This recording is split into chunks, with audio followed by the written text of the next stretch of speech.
One of the questions we've been getting here at ActivTip's headquarters, or ATHQ as we call it for short, is how do I use the new question master if I have a set of active votes? Well, if you have this model learning response device, these active votes right here, you can definitely still use the question master. And I'm going to show you how to do that.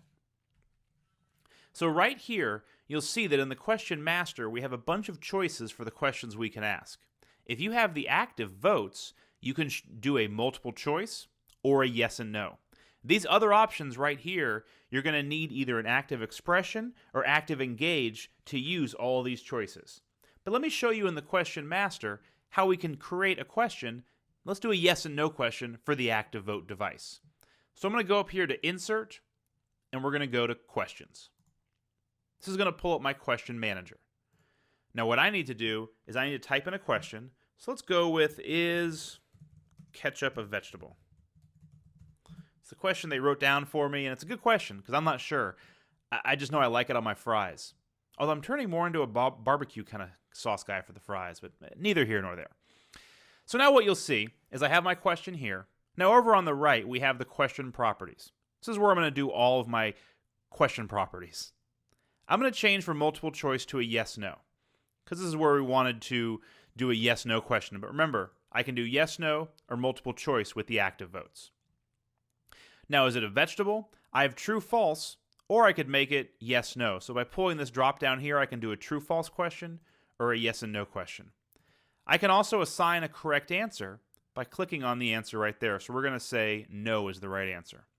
I can also include the option don't know, which would definitely be for somebody like me, because I don't know. So make sure and scroll down here to the flip chart page properties, because this is where we have a variety of templates that you can use to replace your page with a new design. But pay close attention. In this example, all the little options say ABC, but depending on the template, some of them might have a 1, 2, 3. And you don't want that because remember, the active vote device only has the actual physical ABCD on them. So you want to pick templates that have A, B, C on them. So I'm going to pick this one right here. If you pick 1, 2, 3, it'll still work, but on that page, you're going to have to write on there 1 equals A, 2 equals B, so forth, so forth. So we have this done. I'm going to go ahead and hit done, and then we'll check out our new page. So now this is what our page looks like. Notice the green arrow up here in the upper left means that I can start and stop my vote without having to pull out the expression wheel right here, or the express poll wheel right here. It's because it's preset, it's ready to go, and when I push it, we'd start voting. But before I end this active tip, let's look at a few more page template choices. Now here's a multiple choice question, and in this case we selected a template with the visible answers and the ABCD labels.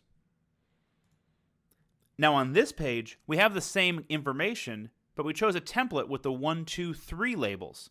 Now this will actually still work with the active votes, but your students might be confused because the active vote device, remember, only has ABCD physically on it. So they'll have to understand that, 1 equals A, this equals B. So it adds a little bit more time and maybe some possible confusion for your students. So it's always best to pick a template that has the ABCDs when you're using the active votes. Here's the same question again, but with a template that shows you no answers. Even though they were typed into the manager, we went ahead and put in images because the template doesn't type in the answers here for you.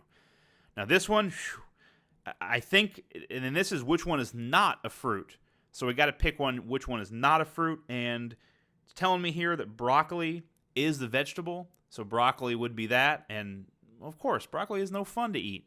Of course it's not a fruit. Anyway, hope this helps you using active votes and question manager.